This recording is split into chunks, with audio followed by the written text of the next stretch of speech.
Hi, and welcome to the very first lesson on social work. അപ്പം ഈ ഒരു ലെസണിൽ നമുക്ക് സോഷ്യൽ വർക്കിന്റെ ഫിലോസഫി എന്താണ്, അതിന്റെ പ്രിൻസിപ്പിൾസ് എന്താണ് എന്നുള്ളത് നമുക്കൊന്ന് മനസ്സിലാക്കാം. ഇത് വളരെ ബേസിക് ആയിട്ടുള്ള ഒരു ലെസണാണ്, അല്ലെങ്കിൽ ബേസിക് ആയിട്ടുള്ള ഇൻഫർമേഷൻ ആണ്. നമ്മളിവിടെ ബേസിക് എന്ന് പറയുമ്പോഴത്തേക്ക് നമുക്ക് ഒരിക്കലും ഒഴിച്ചുകൂടാൻ കഴിയാത്ത ഇമ്പോർട്ടൻ്റ് ആയിട്ടുള്ള ഇൻഫർമേഷൻ. ഇതിനെ തുടർന്ന് നമ്മൾ ഒരുപാടധികം കോൺസെപ്റ്റ്സ് പഠിക്കുമ്പോഴോ അല്ലെങ്കിൽ തിയറീസ് പഠിക്കുമ്പോഴോ ഈ ഒരു ഇൻഫർമേഷൻ നമ്മുടെ മനസ്സിലുണ്ടെങ്കിലാണ് നമുക്ക് അത് ശരിക്കും മനസ്സിലാക്കി പോകാനായിട്ട് സാധിക്കുക. അപ്പോൾ എന്താണ് സോഷ്യൽ വർക്ക്, അതിന്റെ പഴയ രൂപങ്ങൾ എന്തായിരുന്നു, എന്തുകൊണ്ട് സോഷ്യൽ വർക്ക് മാറി ഇന്ന് നിൽക്കുന്ന ഈ ഒരു പ്രൊഫഷണൽ ലെവലിൽ എത്തി നിൽക്കുന്നത്, എന്ത് അടിസ്ഥാനപ്പെടുത്തിയിട്ടാണ് സോഷ്യൽ വർക്കിനെ തിട്ടപ്പെടുത്തി എടുത്തിട്ടുള്ളത് എന്നൊക്കെ നമുക്ക് ഈ ഒരു ലെസണിലൂടെ മനസ്സിലാക്കാം. Let's move right into the lesson. ഇപ്പം സോഷ്യൽ വർക്ക് എന്താണ്? സോഷ്യൽ വർക്ക് നമ്മൾ നോക്കുകയാണെന്നുണ്ടെങ്കിൽ അത് ഒരു വെൽ ഡിഫൈൻഡ് ആയിട്ടുള്ള ഒരു ഡിസിപ്ലിൻ തന്നെയാണ് സോഷ്യൽ വർക്ക് എന്ന് പറയുന്നത്. അതിനകത്ത് നോളജ് വരുന്നുണ്ട്, സ്കിൽസ് വരുന്നുണ്ട്, എത്തിക്കൽ പ്രിൻസിപ്പിൾസും അതിനകത്ത് വരുന്നുണ്ട്. ഈ എത്തിക്കൽ പ്രിൻസിപ്പിൾസ് എല്ലാം ഉപയോഗിച്ച് മനുഷ്യന്റെ ആ ഒരു വെൽബീയിങ് ആണ് അവിടെ പ്രൊമോട്ട് ചെയ്ത് കൊണ്ടുവരുന്നത്. അതായത് വളരെ നന്നായി നിർവചിക്കപ്പെട്ട സംഘടിതമായ ഒരു പഠന പ്രായോഗിക മേഖലയാണ് സോഷ്യൽ വർക്ക് എന്ന് വേണമെങ്കിൽ നമുക്ക് പറയാം. ഈ ഒരു സബ്ജക്റ്റ് നമ്മൾ നോക്കുകയാണെന്നുണ്ടെങ്കിൽ, അല്ലെങ്കിൽ ഈ ഒരു ഏരിയ എവിടെ നിന്ന് വളർന്നു വന്നു എന്ന് നോക്കുകയാണെന്നുണ്ടെങ്കിൽ, വളരെ സിമ്പിൾ ആയിട്ടുള്ള ആ ഒരു ചാരിറ്റി ആക്ട് ഉണ്ടല്ലോ, ആർക്കെങ്കിലും എന്തെങ്കിലും ദാനം നൽകുന്നത്, ആ ഒരു പ്രവൃത്തിയിൽ നിന്ന് തുടങ്ങി ഇന്നിപ്പം വളരെ ഹെവിലി സ്ട്രക്ചേർഡ് ആയിട്ടുള്ള ഒരു പ്രൊഫഷണൽ ഫീൽഡായി മാറിയിരിക്കുന്നു. ഈ പ്രൊഫഷണൽ ഫീൽഡ് കൊണ്ട് എന്താണ് ശരിക്കും ഉദ്ദേശിക്കുന്നത്? മനുഷ്യന്റെ പ്രശ്നങ്ങൾ, അത് വ്യക്തികളായിട്ടുള്ള സമൂഹം ആയിക്കോട്ടെ, ഗ്രൂപ്പ് ആയിക്കോട്ടെ, മനുഷ്യന്റെ പ്രശ്നങ്ങൾക്ക് ഒരു പരിഹാരം കാണുക എന്നുള്ളതാണ് ഇതുകൊണ്ട് ഉദ്ദേശിക്കുന്നത്. അപ്പോൾ ഇതിന്റെ പിന്നിലെ ഫിലോസഫി, ഇതിന്റെ പിന്നിലെ തത്വങ്ങൾ, ഇതിന്റെ പിന്നിലെ പ്രിൻസിപ്പിൾസ്, ഇതൊക്കെ വളരെ ഇമ്പോർട്ടൻ്റ് ആയിട്ടുള്ള സംഗതികളാണ്, പ്രത്യേകിച്ചും നമ്മൾ PSCക്ക് പ്രിപ്പയർ ചെയ്യുന്ന ആ ഒരു ഘട്ടത്തിൽ. കാരണം ഇതിനെ ബേസ് ചെയ്ത് ഒരുപാടധികം ചോദ്യങ്ങൾ നമ്മുടെ മുന്നിൽ വരാം. നമ്മുടെ ചോദ്യ പേപ്പറിൽ ഒരുപാട് എക്സാംസിന്, അതായത് ഇതൊരു സബ്ജക്റ്റ് ആയിട്ട് വരുന്ന എക്സാംസിന് ഈ ഫിലോസഫി, ഈ പ്രിൻസിപ്പിൾസിനെ ബേസ് ചെയ്ത് ചോദ്യങ്ങൾ വന്നിട്ടുണ്ട്. കാരണം ഇതിലാണ് ഈ ഒരു സോഷ്യൽ വർക്ക് മുഴുവനും തിട്ടപ്പെടുത്തിയിട്ടുള്ളത്. അപ്പൊ ഏതൊരു കാര്യവും നമ്മൾ ചർച്ച ചെയ്ത് തുടങ്ങുന്ന ആ ഒരു വേളയിൽ ആദ്യം അതിന്റെ നിർവചനം എന്താണ്, അതിന്റെ ഡെഫിനിഷൻ എന്താണ് എന്നുള്ളത് ഒന്ന് നോക്കി പോകാം. Okay, so let's look at what are the definitions. Social വർക്കിന് ഒരു ഫിക്സ്ഡ് ആയിട്ടുള്ള ഒരു ഡെഫിനിഷൻ ഇല്ല. അതൊരു പോരായ്മയാണ്. കാരണം ഇതിനെ പല ആൾക്കാർ പല കാഴ്ചപ്പാടിൽ കാണുന്നു എന്നുള്ളത് കൊണ്ടാണ്. അപ്പോൾ ഇത് വളരെ ഡൈനാമിക് ആയിട്ടുള്ള ഒരു ഫീൽഡാണ്. അതായത് ഫിക്സ്ഡ് ആയിട്ടുള്ള, സ്റ്റാറ്റിക് ആയിട്ടുള്ള ഒരു ഫീൽഡ് അല്ല. ഇത് മാറി മാറി വരാം ഈ ഒരു ഫീൽഡ്. അപ്പോ എന്താ പറയേണ്ടത്, അത് എന്തുകൊണ്ടത് മാറുന്നു, അത് ഏത് സാഹചര്യത്തിൽ ഉപയോഗിക്കുന്നു, ഏത് ജനങ്ങൾക്ക് വേണ്ടി ഉപയോഗിക്കുന്നു, എന്തിനു പറയുന്ന ഏത് രാജ്യത്തിൽ ഉപയോഗിക്കുന്നു എന്നുള്ളത് വെച്ചും ഇതിന്റെ ആ ഒരു ഡെഫിനിഷൻ, നിർവചനം മാറിയും തിരിഞ്ഞും വരാം എന്നുള്ളത്.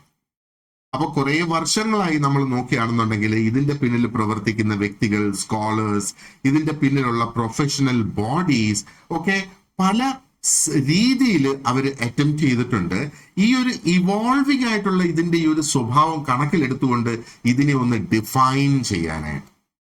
അങ്ങനെ ഉള്ള ഒരു വൈഡ് സ്പ്രെഡ് ആയിട്ടുള്ള ഒരു ഡെഫിനിഷനാണ് ഇതിന്റെ ആ ഒരു ഫങ്ഷണൽ പെർസ്പെക്റ്റീവ് എന്ന് പറയുന്നത്. ഫങ്ഷണൽ പെർസ്പെക്റ്റീവ് എന്ന് പറയുമ്പോഴത്തേക്ക് എന്താണ്?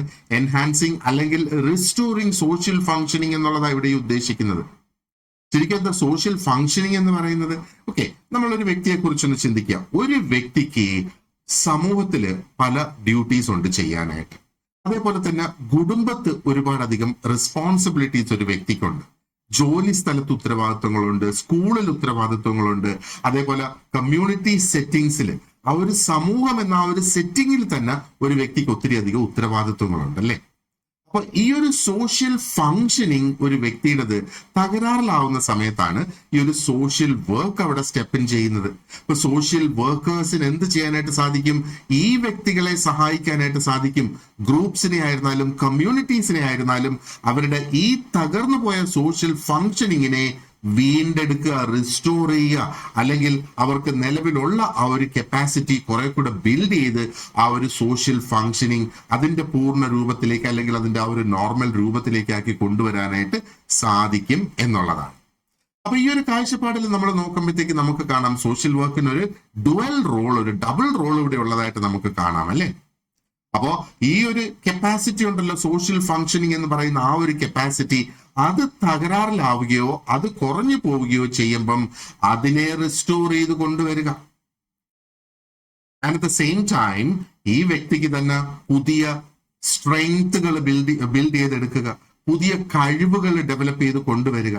അപ്പോഴാണ് ആ ഒരു വ്യക്തി എംപവേർഡ് ആകുന്നത് അല്ലെ. അതായത് ഭാവിയിൽ ഇനി ഒരു പ്രശ്നം വന്നാലും അതിനെയും തരണം ചെയ്തു പോകാനായിട്ട് സാധിക്കണം. മറ്റൊരു കാഴ്ചപ്പാടാണ് ഈ ഇന്റഗ്രേറ്റഡ് ആയിട്ടുള്ള ഈ ഒരു പെർസ്പെക്റ്റീവ് എന്ന് പറയുന്നത്. അപ്പൊ അതിനകത്ത് എന്തൊക്കെയാ വരുന്നത്? പ്രിവെൻഷൻ വരുന്നത്, പ്രോബ്ലം റെസൊല്യൂഷൻ വരുന്നത്, വെൽബീയിങ് വരുന്നത്, സോഷ്യൽ ജസ്റ്റിസ് വരുന്നത്. അപ്പോ എന്താ പറയണ്ട, ഈ ഒരു മിനിമം 5 ഘടകങ്ങൾ കൂട്ടിച്ചേർത്ത് വെച്ചിരിക്കുന്നതാണ് ഈ ഒരു ഇന്റഗ്രേറ്റഡ് ആയിട്ടുള്ള ഈ ഒരു പെർസ്പെക്റ്റീവ് എന്ന് പറയുന്നത്. അപ്പൊ ഈ ഇന്റഗ്രേറ്റഡ് പെർസ്പെക്റ്റീവില് ശരിക്കും സോഷ്യൽ വർക്ക് ഒരു ആർട്ടും ഒരു സയൻസും ആണെന്നാണ് പറയുന്നത്. ഈ ആർട്ടും സയൻസും ആണ് എന്ന് പറയുന്നതിന് ഇതിന്റെ പിന്നിൽ കാരണങ്ങളുണ്ട്. ഓക്കെ, ഒന്നിപ്പോ നമുക്ക് ഉറപ്പിക്കാം, സോഷ്യൽ വർക്ക് എന്ന് പറയുന്നത് മനുഷ്യന്റെ ആ ഒരു ദൈനംദിന ജീവിതത്തിലുള്ള പ്രശ്നങ്ങൾക്ക് പരിഹാരം കാണുക എന്നുള്ളതാണ് ഇതുകൊണ്ട് പ്രധാനമായിട്ട് ഉദ്ദേശിക്കുന്നത്. അപ്പൊ ഇവിടെ എന്താ പറയേണ്ടത്, ആ ഒരു വെൽബീയിങ് പ്രൊമോട്ട് ചെയ്ത് കൊണ്ടുവരുന്ന പേഴ്സണൽ ഡെവലപ്മെന്റ്, ആ ഒരു വ്യക്തിത്വം അല്ലെങ്കിൽ ആ ഒരു വ്യക്തിയുടെ തന്നെ എന്താ പറയേണ്ടത് പേഴ്സണൽ ആയിട്ടുള്ള ഡെവലപ്മെന്റ്, സോഷ്യൽ ജസ്റ്റിസ് അതായത് സാമൂഹിക നീതി, ഇതൊക്കെ ഉറപ്പുവരുത്തുന്നു എന്നുള്ളത്. അപ്പൊ സോഷ്യൽ വർക്ക് ഒരു ആർട്ട് എന്ന് നമ്മൾ പറയുമ്പോഴത്തേക്ക്, ആർട്ട് എന്ന് പറയുമ്പോഴത്തേക്ക് ഒരു കലയല്ലേ. ഈ കല എന്ന് പറയുമ്പോഴത്തേക്ക് എന്തൊക്കെയാണ് ചില ചില ചില ചില പ്രത്യേക തരം സ്വഭാവങ്ങൾ അല്ലെങ്കിൽ രീതികൾ ഈ ഒരു സോഷ്യൽ വർക്കർക്ക് ഉണ്ടാകേണ്ടത്. ഒന്ന്, എംപതി ഉണ്ടായിരിക്കണം. അത് തന്നെയാണ് അനുകമ്പ എന്ന് നമ്മൾ പറയുന്നത്. നല്ലതുപോലെ കമ്മ്യൂണിക്കേറ്റ് ചെയ്യാനുള്ള ആ ഒരു കഴിവ് ഉണ്ടായിരിക്കണം. അതേപോലെ നോളജ്, എന്തിനെ കുറിച്ചാണ്? ഹ്യൂമൻ കോംപ്ലക്സിറ്റിയെ കുറിച്ചുള്ള കൃത്യമായ നോളജ് ഉണ്ടായിരിക്കണം. അപ്പോഴാണ് എന്താ പറയുക, ആ ഒരു വ്യക്തിക്ക് നല്ലതുപോലെ പ്രവർത്തിക്കാനായിട്ട് സാധിക്കുക. ഇതിനെ ഒരു സയൻസ് എന്ന് നമ്മൾ പറയുമ്പോഴത്തേക്ക് സാധാരണ സയൻസിന്റെ ആ ഒരു സ്വഭാവം അല്ലെങ്കിൽ അതിന്റെ ആ ഒരു നേച്ചർ എന്താണ്? സയൻസ് എന്ന് പറയുമ്പോൾ എപ്പോഴും ഒരു സയന്റിഫിക് റിസർച്ച് നടത്തി ആ റിസർച്ചിന്റെ അടിസ്ഥാനത്തിൽ കണ്ടെത്തുന്ന ഫലങ്ങൾ അവിടെ ഉപയോഗിക്കുകയാണ്. അപ്പൊ ഈ റിസർച്ച് നടത്തിയ ഒരു ഫലം കണ്ടെത്തുക എന്ന് പറഞ്ഞാല് ഏതൊരു സാഹചര്യത്തില് ആ റിസർച്ച് വീണ്ടും നമ്മൾ നടത്തിയാൽ അതേ ഫലം തന്നെ എത്തണം. അതാണ് റിസർച്ച് കൊണ്ടുള്ള ആ ഒരു പ്രത്യേകത എന്ന് പറയുന്നത് അല്ലേ. അപ്പോ റിസർച്ചിനെ അടിസ്ഥാനപ്പെടുത്തിയുള്ള നോളജ് ഉപയോഗിച്ച്, മെത്തേഡ്സ് ഉപയോഗിച്ച് ഈ സോഷ്യൽ വർക്ക് പ്രവർത്തിക്കുന്നു. വളരെ സിസ്റ്റമാറ്റിക് ആയിട്ടുള്ള ഒരു നോളജ് ഇവിടെ ഉണ്ട് എന്ന് പറയാം. And evidence based practice. Research എന്ന് പറയുമ്പോൾ തന്നെ എവിഡൻസ് ബേസ്ഡ് ആണ് അല്ലെ. അപ്പോ എവിഡൻസ് ബേസ്ഡ് പ്രാക്ടീസ് എന്ന് പറയുമ്പോഴത്തേക്ക് എവിഡൻസ് എന്താണ്? ശരിക്കും നമുക്ക് കിട്ടുന്ന ആ ഒരു പ്രൂഫാണ് എവിഡൻസ് എന്ന് പറയുന്നത്. അപ്പോ ഇവിടെ നമുക്ക് ഓൾറെഡി പ്രൂഫ് ഉണ്ട്, ഈ എക്സ്പെരിമെന്റ്സിലൂടെ പ്രൂഫ് ഉണ്ട്, ഇത് ഇങ്ങനെ ചെയ്താൽ ഇത് ഇങ്ങനെ ആകും, ബെറ്റർ ആകും എന്നുള്ള. അതാണ് എവിഡൻസ് ബേസ്ഡ് ആയിട്ടുള്ള ഒരു പ്രാക്ടീസ് എന്ന് നമ്മൾ പറയുന്നത്. അപ്പോ ഇങ്ങനെയൊക്കെയുള്ള ഡിഫറൻസസ് ഈ ഡെഫിനിഷൻസിൽ ഉണ്ടെങ്കിലും കുറെ കോമൺ ആയിട്ടുള്ള ഐഡിയാസ് ഇവിടെ നമുക്ക് കാണാം അല്ലെ. അതാണ് ഹെൽപ്പ്, ഡെവലപ്മെന്റ്, ജസ്റ്റിസ്, പ്രൊഫഷണലിസം. ഇങ്ങനെയുള്ള കോമൺ തീംസ് ഈ 2 ഡെഫിനിഷനിലും അല്ലെങ്കിൽ സോഷ്യൽ വർക്കിന്റെ ഏത് ഡെഫിനിഷൻ എടുത്താലും ഈ കോമൺ ഐഡിയാസ് നമുക്ക് ഇവിടെ കാണാം. ഈ ഡെഫിനിഷൻസ് എല്ലാം പറയുന്നത് social work is devoted to supporting people, human development സാധൂകരിക്കുക എന്നുള്ളത്, ആൻഡ് വർക്കിംഗ് ടുവേർഡ്സ് കമ്മ്യൂണിറ്റി. ഒരു ജസ്റ്റ് ആയിട്ടുള്ള, ഒരു ഇക്വിറ്റബിൾ ആയിട്ടുള്ള, അതായത് ആ ഒരു തുല്യത കൊണ്ടുവരത്തക്ക രീതിയിൽ ഒരു ഇക്വിറ്റബിൾ സൊസൈറ്റി ഡെവലപ്പ് ചെയ്തെടുക്കുക എന്നുള്ളത്. ആൻഡ് ഈ ഒരു പ്രാക്ടീസിനെ, സോഷ്യൽ വർക്ക് പ്രാക്ടീസിനെ, അതിന്റെ ആ ഒരു പ്രൊഫഷണൽ ആക്ടിവിറ്റിയെ തന്നെ കംപ്ലീറ്റ് ആയിട്ട് ഗൈഡ് ചെയ്യുന്നത് അതിന്റെ എത്തിക്സും അതിന്റെ വാല്യൂസുമാണ്. എത്തിക്സ് എന്ന് പറയുമ്പോഴത്തേക്ക് ധാർമ്മികത എന്ന് വേണമെങ്കിൽ നമുക്ക് പറയാം. വാല്യൂസ് എന്ന് പറയുമ്പോഴത്തേക്ക് മൂല്യങ്ങൾ എന്ന് വേണമെങ്കിൽ നമുക്ക് പറയാം. ഇനി ഇന്നത്തെ ഈ ഒരു മോഡേൺ കാലഘട്ടത്തിലൊന്ന് നോക്കിയേ, സോഷ്യൽ വർക്ക് ഇത്രയും ആയാൽ തന്നെ പോരാ. കുറെ കൂടെ ഒരു റൈറ്റ്സ് ബേസ്ഡ് ആയിട്ടുള്ള ഒരു അപ്രോച്ച്. റൈറ്റ്സ് എന്ന് പറയുമ്പോഴത്തേക്ക് ഓരോ വ്യക്തികൾക്കുള്ള അവകാശം, ജീവനോട് തന്നെയുള്ള ആ ഒരു അവകാശം, ആ അവകാശത്തെ അടിസ്ഥാനപ്പെടുത്തിക്കൊണ്ട് ഒരു അപ്രോച്ച് മാറി വന്നിരിക്കുന്നു എന്ന് പറയാം. അതേപോലെ എംപവർമെന്റ്, ശാക്തീകരണം എന്ന് വേണമെങ്കിൽ നമുക്ക് പറയാം. അപ്പൊ മനുഷ്യനെ എംപവർ ചെയ്യുക. അതേപോലെ ഡിസ്ക്രിമിനേഷനെ ചലഞ്ച് ചെയ്ത് അത് ഇല്ലാതെയാക്കുക. ഡിസ്ക്രിമിനേഷൻ എന്ന് പറയുമ്പോഴത്തേക്ക് വിവേചനം അല്ലെ. അപ്പൊ വിവേചനത്തെ വെല്ലുവിളിക്കുക, വിവേചനത്തെ തകർക്കുക. അതേപോലെ ഇനിക്വാളിറ്റി ഇല്ലാതെയാക്കുക, ആ ഒരു അസമത്വം ഇല്ലാതെയാക്കി കൊണ്ടുവരണം. അത് തന്നെയല്ലേ ഇന്നത്തെ സമൂഹത്തിൽ ശരിക്കും നമ്മൾ നോക്കുവാണെന്നുണ്ടെങ്കിൽ ആവശ്യമായിട്ട് വരുന്നത്. ആൻഡ് സോഷ്യൽ വർക്ക് കണ്ട, അത് ഇപ്പം മാറി വന്നേക്കുന്ന കണ്ടില്ലേ, പല രീതിയിൽ അത് മാറി. എന്നാൽ ഇന്ന് ഇപ്പം ആ ഒരു റൈറ്റ്സ് ബേസ്ഡ് ആയിട്ടുള്ള, എംപവർമെന്റ് ബേസ്ഡ് ആയിട്ടുള്ള ഒരു പ്രവർത്തനമായിട്ട് നിലനിൽക്കുകയാണ് സോഷ്യൽ വർക്ക് നമ്മൾ നോക്കിയാൽ. ഇനി എങ്ങനെയാണ് ഇതെല്ലാം തുടങ്ങിയത്? അതിന്റെ ആ ഒരു ഹിസ്റ്റോറിക്കൽ റൂട്ട്സിലേക്ക് നമ്മൾ നോക്കുവാണെന്നുണ്ടെങ്കിൽ അതിന്റെ ആ ഒരു ആദ്യത്തെ രൂപം എന്ന് പറയുന്നത് ശരിക്കും വോളണ്ടറി പ്രവർത്തനങ്ങളിലൂടെ തുടങ്ങിയതാണ്. വോളണ്ടറി ആയിട്ട് ഇവിടെ പ്രവർത്തനം എന്തായിരുന്നു? സഹായിക്കുക, ഹെൽപ്പ് ചെയ്യുക എന്നുള്ളത്. അതേപോലെ തന്നെ ചാരിറ്റി അവിടെയുണ്ട്. ആൻഡ് ആ ഒരു അനുകമ്പ അല്ലെങ്കിൽ കമ്പാഷനും, അത് കമ്പാഷനോടുകൂടി, ആ ഒരു ആഗ്രഹത്തോടുകൂടി, താല്പര്യത്തോടുകൂടി, അല്ലെങ്കിൽ ഹെൽപ്പ് ചെയ്യണം എന്നുള്ള ആ ഒരു പൂർണ്ണ മനസ്സോടുകൂടി കമ്മിറ്റഡ് ആയിട്ട് ചെയ്യുന്നതാണ് കമ്പാഷൻ എന്ന് പറയുന്നത് അല്ലെ. ഇന്ത്യൻ സമൂഹം ഉൾപ്പെടെ പല സമൂഹങ്ങളിലും എന്താ പറയേണ്ടത്, പല തരത്തിൽ അല്ലെങ്കിൽ പല രൂപത്തിലുള്ള കമ്മ്യൂണിറ്റി അസിസ്റ്റൻസ് ഈ സോഷ്യൽ വർക്കിന്റെ കോൺസെപ്റ്റ് വരുന്നതിനേക്കാളും എത്രയോ മുന്നേ തന്നെ നിലനിൽക്കുന്നുണ്ടായിരുന്നു. അതിന്റെ ഒരു എക്സാമ്പിൾ നമ്മൾ നോക്കുകയാണെന്നുണ്ടെങ്കിൽ ഈ ഒരു കാസ്റ്റ് ബേസ്ഡ് ആയിട്ടുള്ള ആ ഒരു support systems, temple donations, community kitchens അതിന്റെ ഒരു എക്സാമ്പിൾ ആണ്. ആൻഡ് അന്യോന്യം ഒരു ക്രൈസിസ്, ഒരു പ്രശ്നം വരുന്ന ആ ഒരു സമയത്ത് അന്യോന്യം സഹായിക്കുന്നത്, ഇതൊക്കെ അതിന്റെ എക്സാമ്പിൾസ് ആണ്. അപ്പൊ സോഷ്യൽ വർക്ക് എന്നുള്ളത് എന്താ പറയേണ്ടത്, ഡെവലപ്പായി വന്നത് റീസെന്റ്ലി ആണ്. പക്ഷേ ആ ഒരു സോഷ്യൽ വർക്കിന്റെ റൂട്ട്സ് നമ്മൾ നോക്കുവാണെന്നുണ്ടെങ്കിൽ it is rooted in charity and duty. പക്ഷേ ആ സമയത്തുണ്ടായിരുന്ന ഒരു പ്രശ്നം എന്ന് പറയുന്നത് അവിടെ റൈറ്റ്സില്, അവകാശങ്ങളിൽ ഫോക്കസ് ചെയ്തില്ല സോഷ്യൽ വർക്ക്. അല്ലെങ്കിൽ ചാരിറ്റിക്ക് എന്ത് അവകാശമല്ലേ, അല്ലെങ്കിൽ ചാരിറ്റിക്ക് ആ ഒരു ഫോക്കസ് ഇല്ല. ആ അത്യാവശ്യത്തിന് അവനെ സഹായിക്കുക, ആ ഒരു നേരത്തേക്കെങ്കിലും അവനെ സഹായിക്കുക, അതാണ് ചാരിറ്റി കൊണ്ട് ഉദ്ദേശിക്കുന്നത്. അതേപോലെ സമത്വം, ഇക്വാളിറ്റി വളർത്തിയെടുക്കേണ്ടതായിട്ടുണ്ട്. അതിൽ ചാരിറ്റി ഫോക്കസ് ചെയ്യുന്നില്ല. ആ ഒരു സമൂഹത്തിൽ നിൽക്കുന്ന ആ ഒരു സ്ട്രക്ചേർഡ് ആയിട്ടുള്ള ഇനിക്വാളിറ്റി ഉണ്ടല്ലോ, അതിനെ മാറ്റാനായിട്ട് ചാരിറ്റിയെ കൊണ്ട് കഴിയില്ല എങ്ങനെ എന്നുള്ളത്. അങ്ങനെയാണ് സോഷ്യൽ വർക്ക് എന്ന് പറയുന്നത് ഒരു പ്രൊഫഷൻ ആയിട്ട് എമേർജ് ചെയ്ത് വളർന്ന് മാറി മറിഞ്ഞ് വന്നത് എന്ന് വേണമെങ്കിൽ നമുക്ക് പറയാം. അപ്പൊ ഇന്ന് കാണുന്ന നമ്മൾ ഈ മോഡേൺ ഡിസിപ്ലിൻ എന്ന രീതിയിൽ നമ്മൾ സോഷ്യൽ വർക്കിനെ കുറിച്ച് ചർച്ച ചെയ്യുന്നുണ്ടല്ലേ, അത് ശരിക്കും ആ ഒരു ലേറ്റ് 19th ഏർലി 20th സെഞ്ചുറിയിലൊക്കെയാണ് അത് ശരിക്കും ഡെവലപ്പായി വന്നത്. ഇതിന്റെ ഒറിജിനൽ ഡെവലപ്മെന്റ് നമ്മൾ നോക്കുകയാണെന്നുണ്ടെങ്കിൽ വെസ്റ്റേൺ കൺട്രീസിൽ തന്നെയാണ് ഉണ്ടായത്. And this was in response to large social changes.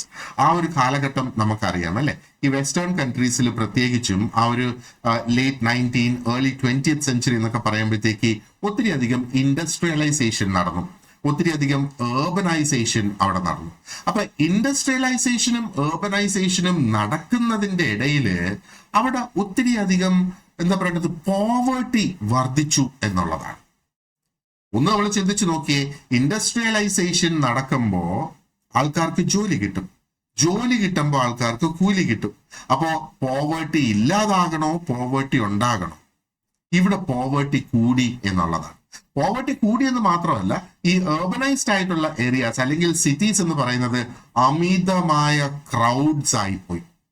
കാരണം ആൾക്കാർ പുറത്തുനിന്ന് വരുന്നുണ്ട്, മൈഗ്രന്റ് വർക്കേഴ്സ് വരുന്നുണ്ട്, ഇവിടെ ജോലി ചെയ്യുന്നവരുണ്ട്, പുറമേ നിന്ന് ഇവിടെ ജോലി അന്വേഷിച്ച് വരുന്നവരുണ്ട്, സ്ത്രീകളുണ്ട്, കുട്ടികളുണ്ട്. അന്നത്തെ കാലത്തൊക്കെ കുട്ടികൾക്കും ജോലി ചെയ്യാമായിരുന്നു. അതിനെതിരെ നിയമങ്ങളൊക്കെ പിന്നീടൊക്കെയാണ് വന്നത് എന്ന് വേണമെങ്കിൽ നമ്മുടെ നിയമങ്ങളൊക്കെ എടുത്തൊന്ന് പരിശോധിച്ചാൽ നമുക്ക് മനസ്സിലാക്കാനായിട്ട് സാധിക്കും. അപ്പോ ഈ ഒരു സമൂഹത്തെ, അതായത് ഈ ഒരു വർക്കിംഗ് ക്ലാസ് സമൂഹത്തിനെ ഒരുപാടധികം ഈ ഇൻഡസ്ട്രീസ് മുതലെടുക്കാനായിട്ട് തുടങ്ങി, അല്ലെങ്കിൽ കംപ്ലീറ്റ്ലി എക്സ്പ്ലോയിറ്റ് ചെയ്യാനായിട്ട് തുടങ്ങി. അന്നത്തെയൊക്കെ വർക്കിംഗ് കണ്ടീഷൻസ് നമ്മൾ നോക്കുകയാണെന്നുണ്ടെങ്കിൽ 18 മുതൽ 24 മണിക്കൂർ വരെയൊക്കെ ജോലി ചെയ്യേണ്ട സാഹചര്യങ്ങൾ അവിടെയുണ്ട്. എന്നാൽ അവർക്ക് ഒരു നിശ്ചിത സാലറിയോ അല്ലെങ്കിൽ ഒരു കൂലിയോ ഒന്നും ഒരു പക്ഷേ ഫിക്സ് ചെയ്തിട്ടില്ല എന്നുള്ളതാണ്. ഒന്ന് ആലോചിച്ച് നോക്കുക, ഇവര് അമിതമായി ജോലി ചെയ്യുന്ന പക്ഷേ തുല്യമായ ഒരു കൂലി ലഭിക്കാത്ത ഒരു സാഹചര്യം. അപ്പൊ പിന്നെ പോവർട്ടി അവിടെ കൂടി വരില്ലയോ? അത് നാച്ചുറൽ അല്ലേ? അങ്ങനെയാണ് മൂവ്മെന്റുകൾ തുടങ്ങിയത്. അതായത് ഒരെണ്ണം പറയാനാണെങ്കിൽ COS, അത് ബ്രിട്ടനിലാണ് തുടങ്ങിയത്. ചാരിറ്റി ഓർഗനൈസേഷൻ സൊസൈറ്റി എന്ന ഒരു മൂവ്മെന്റ് അത് തുടങ്ങി. അവർ വളരെ സിസ്റ്റമാറ്റിക് ആയിട്ടുള്ള ഒരു ഇൻവെസ്റ്റിഗേഷൻ സ്റ്റാർട്ട് ചെയ്ത് എന്തുകൊണ്ട് ഈ പോവർട്ടി ഇൻഡസ്ട്രിയലൈസേഷന്റെ നടുവിൽ നിലനിൽക്കുന്നു എന്നുള്ളതിന്റെ ഒരു ഇൻവെസ്റ്റിഗേഷൻ അവർ സ്റ്റാർട്ട് ചെയ്ത് അതിന്റെ ഫലമായിട്ട് ഒത്തിരിയധികം പ്രവർത്തനങ്ങളും അവരവിടെ രൂപീകരിച്ച് തുടങ്ങി എന്നുള്ളതാണ്. അതേസമയം യുണൈറ്റഡ് സ്റ്റേറ്റ്സിൽ നമ്മൾ നോക്കുകയാണെന്നുണ്ടെങ്കിൽ സെറ്റിൽമെന്റ് ഹൗസ് മൂവ്മെന്റ് അത് ഒന്ന് അവിടെ സ്റ്റാർട്ട് ചെയ്തത്. അപ്പൊ സെറ്റിൽമെന്റ് ഹൗസ് മൂവ്മെന്റിന് നേതൃത്വം കൊടുത്തിരുന്നത് പീപ്പിൾ ലൈക്ക് ജെയിൻ ആഡംസ് പ്രവർത്തിച്ചത് ഹൾ ഹൗസിലാണ്. ആൻഡ് എന്താ പറയേണ്ടത്, അവര് പ്രൊമോട്ട് ചെയ്ത് കൊണ്ടുവന്നത് നെയ്ബർഹുഡ് ബേസ്ഡ് ആയിട്ടുള്ള സർവീസസ്, എഡ്യൂക്കേഷൻ, കമ്മ്യൂണിറ്റി പാർട്ടിസിപ്പേഷൻ, അങ്ങനെയൊക്കെ. അപ്പോ ഈ സെറ്റിൽമെന്റ് വർക്കിന്റെ ഒരു മോഡലായി മാറി ലണ്ടനില് അതിനെ ആണ് എന്താ പറയേണ്ടത് ടോണി ബി ഹൾ എന്ന് പറയുന്ന ആ ഒരു മൂവ്മെന്റ് എന്ന് വേണമെങ്കിൽ നമുക്ക് പറയാം. ഇനി ഇന്ത്യൻ കോണ്ടെക്സ്റ്റിലേക്ക് നമുക്കൊന്ന് വരുവാണെന്നുണ്ടെങ്കിൽ വാട്ട് വി അണ്ടർസ്റ്റാൻഡ് ഫ്രം ആ ഒരു ഇന്ത്യൻ കോണ്ടെക്സ്റ്റിൽ, ഇന്ത്യയിൽ ഈ ഒരു സോഷ്യൽ വർക്കിന്റെ എവല്യൂഷൻ എന്ന് പറയുന്നത് ഒത്തിരി അധികം റിഫോം മൂവ്മെന്റ്സിലൂടെ തന്നെ ആയിരുന്നു എന്ന് വേണമെങ്കിൽ നമുക്ക് പറയാം. അപ്പൊ എന്തൊക്കെയായിരുന്നു നമുക്ക് നടത്തേണ്ടിയിരുന്ന ആ ഒരു സൊസൈറ്റിയിൽ നടത്തേണ്ടിയിരുന്ന ഒരു റിഫർമേഷൻസ് അല്ലെങ്കിൽ മാറ്റങ്ങൾ എന്ന് പറയുന്നത്? ഒന്ന്, ഈ ഒരു ജാതിയുടെ അടിസ്ഥാനത്തിലുള്ള ആ ഒരു ഡിസ്ക്രിമിനേഷൻ, ജെൻഡർ ബേസ്ഡ് ആയിട്ടുള്ള ഒരു ഇനീക്വാളിറ്റി ആൻഡ് പോവർട്ടിയും മാറ്റേണ്ടതായിട്ടുണ്ടായിരുന്നു അല്ലെ. അങ്ങനെയാണ് ഈ റിഫോമേഴ്സ് ലൈക്ക് രാജാ റാംമോഹൻ റോയ് ആയിരുന്നാലും, ജ്യോതിറാവ് ഫൂലെ ആയിരുന്നാലും, ഡോക്ടർ BR അംബേദ്കർ ആയിരുന്നാലും, ശ്രീനാരായണ ഗുരു ആയിരുന്നാലും ഒത്തിരി അധികം അവര് പ്രവർത്തിച്ചു എന്നുള്ളതാണ്. ഈ ഒരു സ്ട്രക്ചറൽ ആയിട്ടുള്ള സൊസൈറ്റിയിൽ നിലനിൽക്കുന്ന ആ ഒരു ഒപ്രഷൻ, ചില വ്യക്തികളെ അടിച്ചമർത്തുന്ന ഒരു പ്രവണതയല്ലേ ഒപ്രഷൻ എന്ന് പറയുന്നത്. ആ ഒരു ഒപ്രഷന് എതിരെ പ്രവർത്തിക്കുക, ആ ഒരു ഒപ്രഷൻ ഇല്ലാതെയാക്കുക. ഇന്ത്യയിൽ ഇങ്ങനെയാണ് ഇത് സ്റ്റാർട്ട് ചെയ്തത് എന്ന് വേണമെങ്കിൽ നമുക്ക് പറയാം. അപ്പൊ നമുക്കൊന്ന് കാണാമല്ലേ, ഈ പറയുന്ന പേരുകളിൽ ഇവർ ആരും പ്രൊഫഷണലി ട്രെയിൻഡ് ആയിട്ടുള്ള സോഷ്യൽ വർക്കേഴ്സ് അല്ലായിരുന്നു. പക്ഷേ അവര് വളരെ ക്രിട്ടിക്കൽ ആയിട്ടുള്ള റോൾസ് ആണ് അവരിവിടെ പ്ലേ ചെയ്തത് അല്ലെങ്കിൽ നിർവചിച്ചത് എന്ന് വേണമെങ്കിൽ നമുക്ക് പറയാം. അവര് റെപ്രസെന്റ് ചെയ്ത അല്ലെങ്കിൽ അവര് വിശ്വസിച്ചിരുന്ന ആ ഒരു ഐഡിയാസ് എല്ലാം തന്നെയാണ് ഇന്നത്തെ ഈ ഒരു മോഡേൺ സോഷ്യൽ വർക്കിന്റെ ഐഡിയൽസ് എന്ന് വേണമെങ്കിൽ നമുക്ക് പറയാം.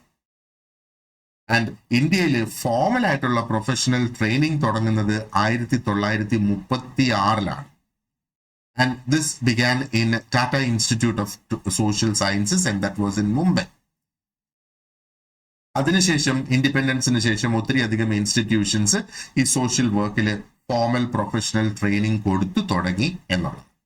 ഓക്കെ, ഇനി എങ്ങനെയാണ് ഇതിന്റെ ആ ഒരു കംപ്ലീറ്റ് ട്രാൻസിഷൻ ഉണ്ടായത്? ഇത് എന്താ പറയേണ്ട ഒരു പ്രൊഫഷണലിസത്തിലേക്ക്, അതായത് ഇതൊരു പ്രൊഫഷൻ എന്ന നിലയിൽ ഫുൾ പ്രൊഫഷണലിസത്തോടു കൂടി ആൾക്കാർ പ്രവർത്തിക്കാനായിട്ട് തുടങ്ങിയത് എങ്ങനെയാണ്? അത് നമ്മൾ ഇന്ത്യയുടെ കാര്യമാണെങ്കിൽ പറയുന്നത്, നമുക്ക് ഇൻഡിപെൻഡൻസിന് ശേഷം there was a lot of emphasis given on scientific training, on research and on the development of standardized methods and ethics. Standardized ആയിട്ടുള്ള മെത്തേഡ്സ് സോഷ്യൽ വർക്ക് എങ്ങനെ നടത്തണം എന്നുള്ളതിലേക്കൊക്കെ പിന്നെ അത് വളർന്നു വന്നു എന്നുള്ളത്. നമുക്കൊരു ഡിസിപ്ലിനെ പ്രൊഫഷണൽ ആക്കണമെങ്കിൽ അവിടെ സ്റ്റാൻഡേർഡൈസേഷൻ വേണം. കാരണം 1000 സോഷ്യൽ വർക്കേഴ്സ് ഉണ്ടെങ്കിൽ അവർ 1000 പേരും പ്രവർത്തിക്കുന്നത് ഒരേപോലെ ആയിരിക്കണം, അല്ലെങ്കിൽ അവർ ഫോളോ ചെയ്യുന്നത് ഒരേ സെറ്റ് ഓഫ് റൂൾസ് ആയിരിക്കണം. അവിടെയല്ലേ നമുക്ക് സ്റ്റാൻഡേർഡൈസേഷൻ വേണ്ടി വരുന്നത്. അപ്പൊ സോഷ്യൽ വർക്ക് വളരെ ഗ്രാജുവൽ ആയിട്ട് അത് എക്സ്പാൻഡ് ചെയ്യാൻ തുടങ്ങി എന്നുള്ളതാണ്. ഒത്തിരി അധികം മേഖലകളിൽ ഇന്ന് സോഷ്യൽ വർക്കേഴ്സ് പ്രവർത്തിക്കുന്നുണ്ട് അല്ലെ. ഹെൽത്ത് കെയറിൽ പ്രവർത്തിക്കുന്നുണ്ട്, എഡ്യൂക്കേഷനിൽ പ്രവർത്തിക്കുന്നുണ്ട്, കറക്ഷണൽ സിസ്റ്റത്തിൽ പ്രവർത്തിക്കുന്നുണ്ട്, നമ്മുടെ ജയിലുകളിൽ പ്രവർത്തിക്കുന്നുണ്ട്, NGOs അല്ലെ നോൺ ഗവൺമെന്റൽ ഓർഗനൈസേഷൻസ് വഴി പ്രവർത്തിക്കുന്നുണ്ട്, ഗവൺമെന്റ് ഡിപ്പാർട്ട്മെന്റ്സ് വഴി പ്രവർത്തിക്കുന്നുണ്ട്. ഒത്തിരിയധികം ഇന്റർനാഷണൽ ഏജൻസീസ് വഴിയും പ്രവർത്തിക്കുന്നുണ്ട്. അപ്പൊ ഇവിടെ നമ്മൾ ഓർത്ത് വെക്കേണ്ട ഒരു കാര്യം, നമ്മുടെ PSCയെ സംബന്ധിച്ചിടത്തോളം ഒരുപക്ഷെ നമുക്ക് ചോദ്യം വരാം, ഈ ഇന്ത്യയില് ഏത് വർഷത്തിലാണ് ആദ്യമായിട്ട് ഒരു പ്രൊഫഷണൽ സ്ഥാപനം സോഷ്യൽ വർക്കിന് വേണ്ടി എസ്റ്റാബ്ലിഷ് ചെയ്തത്? ഇനി അതും അല്ലെങ്കിൽ ആരാണ്, ഏത് ഓർഗനൈസേഷൻ ആണ് അത് എസ്റ്റാബ്ലിഷ് ചെയ്തത്? ഈ ചോദ്യങ്ങളൊക്കെ ഇതിനു മുന്നേയും വന്നിട്ടുണ്ട്. ആരൊക്കെയായിരുന്നു ഇന്ത്യയിലെ early reformers in social work എന്നുള്ള ചോദ്യവും നമ്മുടെ മുന്നിൽ ഒരുപക്ഷെ വരാം. അപ്പോ അത് നമ്മൾ പ്രത്യേകം ഓർത്തു വെച്ചോളുക. ഒന്ന് ഇവിടെ COS ഓർക്കണം, ഒന്ന് സെറ്റിൽമെന്റ് ഹൗസ് ഓർക്കണം, ഒന്ന് ടോണി ബി ഹൾ ഓർക്കണം, ഒന്ന് TISS നമ്മൾ ഓർക്കണം. Okay, now let's move on to the core themes in the philosophy of social work. Main ആയിട്ടുള്ള തീംസ് നമ്മളിവിടെ നോക്കുകയാണെന്നുണ്ടെങ്കിൽ, ഒന്ന് ഹ്യൂമൻ ഡിഗ്നിറ്റി ആൻഡ് വർത്ത്, മനുഷ്യന്റെ അന്തസ്സും മനുഷ്യന്റെ ആ ഒരു മൂല്യവും, അതല്ലേ ഡിഗ്നിറ്റി ആൻഡ് വർത്ത് എന്ന് പറയുന്നത്. രണ്ടാമതൊന്ന് സോഷ്യൽ ജസ്റ്റിസ് ആൻഡ് ഇക്വിറ്റി. ആ ഒരു സോഷ്യൽ ജസ്റ്റിസ് എന്ന് പറയുന്നതാണ് സാമൂഹിക നീതി. ഇക്വിറ്റി എന്ന് പറയുമ്പോഴത്തേക്ക് ഒരു തുല്യത എന്ന് വേണമെങ്കിൽ നമുക്ക് പറയാം. മൂന്നാമതൊന്ന് interconnectedness of individual and society, അതായത് ആ ഒരു വ്യക്തിയും സമൂഹവുമായിട്ടുള്ള ആ ഒരു പരസ്പര ബന്ധം എന്താണ്, അതിനെ അടിസ്ഥാനപ്പെടുത്തി ഒരു ഫിലോസഫി നമുക്കുണ്ട് സോഷ്യൽ വർക്കിന്. And then comes the ethical practice. Ethics വളരെ സ്ട്രിക്റ്റ് ആയിട്ട് മെയിൻറ്റെയിൻ ചെയ്തെങ്കിൽ മാത്രമേ നമുക്ക് സോഷ്യൽ വർക്ക് നടത്തിക്കൊണ്ട് പോകാനായിട്ട് കഴിയുള്ളൂ. അപ്പോ എന്താ പറയേണ്ടത്, ആ ഒരു പ്രൊഫഷണലിസം ഇവിടെ മെയിൻറ്റെയിൻ ചെയ്യുക, ഒരു ഒരു ഒരു ഒരു നൈതികമായിട്ട് വളരെയധികം എത്തിക്സോട് കൂടി തന്നെ നമ്മൾ ഇതിനെ പ്രാക്ടീസ് ചെയ്ത് കൊണ്ടുപോവുക എന്നുള്ളത്. And then comes empowerment and participation. അപ്പൊ എംപവർമെന്റ് എന്ന് പറയുമ്പോഴത്തേക്ക് ശാക്തീകരണം അല്ലെ, ആൻഡ് പങ്കാളിത്തം എന്ന് വേണമെങ്കിൽ നമുക്ക് പറയാം ആ ഒരു പാർട്ടിസിപ്പേഷനെ. കാരണം ഇവിടെ നമ്മൾ പിന്നീട് പഠിക്കും എന്തുകൊണ്ട് ക്ലയന്റും ആ ഒരു എന്താ പറയേണ്ടത് സോഷ്യൽ വർക്കറും തങ്ങളിൽ അന്യോന്യം അവർ പാർട്ടിസിപ്പേറ്റ് ചെയ്യണം, അവർ കൊളാബറേറ്റ് ചെയ്ത് മുമ്പോട്ട് പോകണം എന്നുള്ളത് നമ്മൾ ഇനി വരും ക്ലാസ്സുകളിൽ നമ്മൾ പഠിക്കും. സോ ഈ ഒരു കോർ തീംസ് എന്തൊക്കെയാണ്, അല്ലെങ്കിൽ എന്താണ് ഇതുകൊണ്ട് അവിടെ ശരിക്കും ഉദ്ദേശിക്കുന്നത്? അപ്പോൾ ഈ ഒരു ഹ്യൂമൻ ഡിഗ്നിറ്റി ആൻഡ് വർത്ത്, അല്ലെങ്കിൽ ആ ഒരു മനുഷ്യന്റെ അന്തസ്സും മൂല്യവും എന്ന് നമ്മൾ പറയുമ്പോഴത്തേക്ക് ഈ ഒരു ഫിലോസഫി കാണിക്കുന്ന എന്താണ്, സോഷ്യൽ വർക്ക് തുടങ്ങുന്നത് ഇസ് വിത്ത് ദ ബിലീഫ്, അതായത് ഈ ഒരു വിശ്വാസത്തോടു കൂടി ദാറ്റ് എവറി പേഴ്സൺ, ഓരോ വ്യക്തിയും they possess inherent dignity and value. Inherent എന്ന് പറയുമ്പോഴത്തേക്ക് ജന്മനാ തന്നെ മനുഷ്യന് അത് കിട്ടുന്നുണ്ട്. അത് എന്താ പറയേണ്ടത്, അവരുടെ സാഹചര്യം എന്തോ ആയിക്കോട്ടെ, പണക്കാരനായിക്കോട്ടെ പാവപ്പെട്ടവനായിക്കോട്ടെ, ഏത് സാഹചര്യത്തിൽ നിന്ന് വന്നിരുന്നതായിരുന്നാലും ശരി തന്നെ അന്തസ്സും മൂല്യത്തോടും കൂടിയാണ് മനുഷ്യൻ ജനിക്കുന്നത്. അപ്പൊ ഈ ഒരു പ്രിൻസിപ്പിൾ നമ്മെ എന്താണ് പഠിപ്പിക്കുന്നത്, ഈ ജന്മനാ കിട്ടുന്ന ഈ അന്തസ്സ്, ഈ മൂല്യം അത് നിലനിർത്തിക്കൊണ്ട് തന്നെ വേണം ഈ സോഷ്യൽ വർക്കിലെ പ്രാക്ടീസ് മുഴുവനും മുമ്പോട്ട് കൊണ്ടുപോകാനായിട്ട്. അപ്പൊ വളരെയധികം ബഹുമാനത്തോടെ ക്ലയൻസിനെ ട്രീറ്റ് ചെയ്യണം, അവരുടെ ബലങ്ങൾ എന്താണെന്ന് മനസ്സിലാക്കണം, അവരുടെ ബലഹീനതകൾ എന്താണെന്ന് മനസ്സിലാക്കണം, അവരുടെ വളർച്ചയെ സപ്പോർട്ട് ചെയ്ത് കൊണ്ടുപോകണം എന്നാണ് പറയുന്നത്. ഇനി അതേപോലെ സോഷ്യൽ ജസ്റ്റിസും ഇക്വിറ്റിയും പറയുന്നത് എന്താണ്, അതാണ് സാമൂഹിക നീതിയും ആ ഒരു തുല്യതയും കൊണ്ടുവരണം എന്ന് പറയുന്നത്. അപ്പൊ സോഷ്യൽ വർക്ക് ശരിക്കും ഒരു ഫെയർ ആക്സസ് ടു റിസോഴ്സസ് ഉറപ്പുവരുത്തേണ്ടതുണ്ട്. ഫെയർ ആക്സസ് ടു റിസോഴ്സസ് എന്ന് പറയുമ്പോഴത്തേക്ക് അവർക്ക് ന്യായമായ, അതാണ് ഫെയർ ആക്സസ് എന്ന് പറയുന്നത്, ന്യായമായ രീതിയിലുള്ള ഒരു ആക്സസ് ടു റിസോഴ്സസ് അവർക്ക് ഉണ്ടാകണം, ഓപ്പർച്യൂണിറ്റീസ് ഉണ്ടാകണം, അവരുടെ അവകാശങ്ങൾക്കും ന്യായമായ ആക്സസ് അവർക്ക് ഉണ്ടായിരിക്കണം. അതായത് അവരുടെ അവകാശങ്ങൾ എല്ലാവർക്കും തുല്യമായിട്ട് ഒരേപോലെ വരുന്നു, ഓപ്പർച്യൂണിറ്റീസ് അവകാശങ്ങൾ എല്ലാവർക്കും ന്യായമായ രീതിയിൽ കിട്ടണം.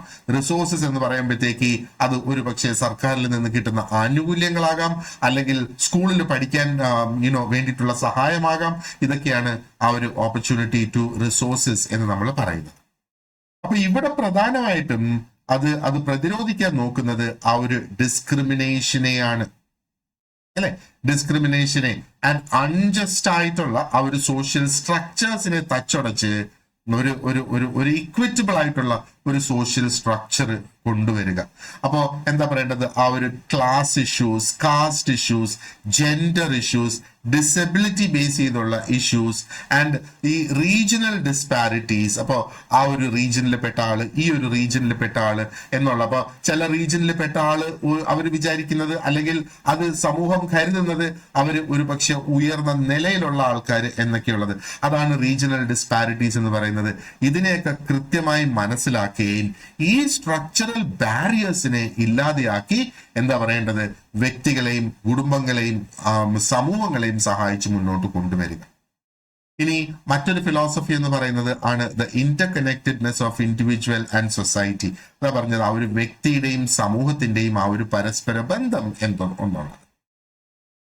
സോഷ്യൽ പ്രോബ്ലംസ് അല്ലെങ്കിൽ സമൂഹത്തിൽ മനുഷ്യനുണ്ടാകുന്ന പ്രശ്നങ്ങള് അവരുടെ പേഴ്സണൽ കാരണങ്ങൾ കൊണ്ടായിരിക്കില്ല പലപ്പോഴും.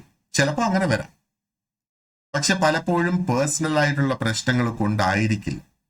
ഇവിടെ ഇനി നമ്മൾ കുറെ അധികം തിയറീസ്, നമ്മൾ ഫ്രോയിഡിന്റെ ഒക്കെ തിയറീസ് പഠിക്കുമ്പോഴത്തേക്ക് ഇത് നമുക്ക് കുറെ കൂടെ വ്യക്തമാകും.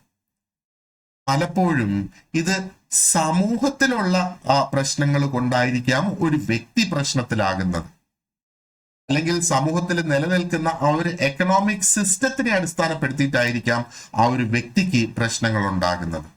അപ്പൊ സോഷ്യൽ വർക്ക് ഇവിടെ എന്താണ് ചെയ്യേണ്ടത്, ആ ഒരു പേഴ്സണൽ ആയിട്ടുള്ള സിറ്റുവേഷൻ ആ വ്യക്തിയുടേതും കണക്കിലെടുക്കണം.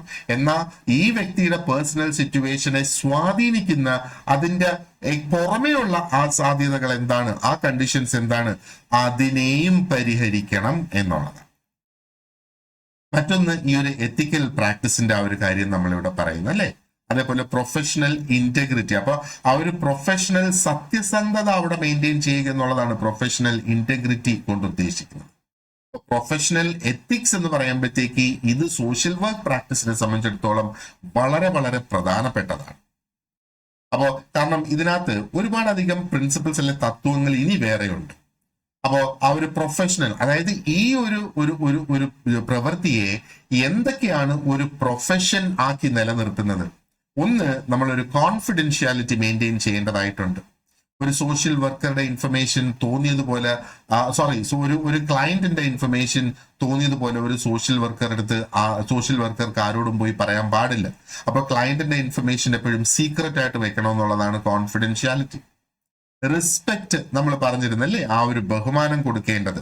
ആൻഡ് നോൺ ജഡ്ജ്മെന്റൽ ആകണം. എന്താണ് നോൺ ജഡ്ജ്മെന്റൽ? മുൻവിധി ഇല്ലാതെ പ്രവർത്തിക്കണം. ഒരുപക്ഷെ ഒരു സോഷ്യൽ വർക്കർ ഒരു മദ്യപാനിയെ ഹെൽപ്പ് ചെയ്യുന്ന ആ ഒരു സാഹചര്യത്തിലിരിക്കുമ്പോൾ ഇവിടെ എന്ത് ചെയ്തിട്ടും കാര്യമില്ല, അവനൊരു മദ്യപാനി എന്നുള്ള മുൻവിധിയോടുകൂടി നമ്മൾ അവിടെ ഇരിക്കരുത് എന്നുള്ളതാണ്.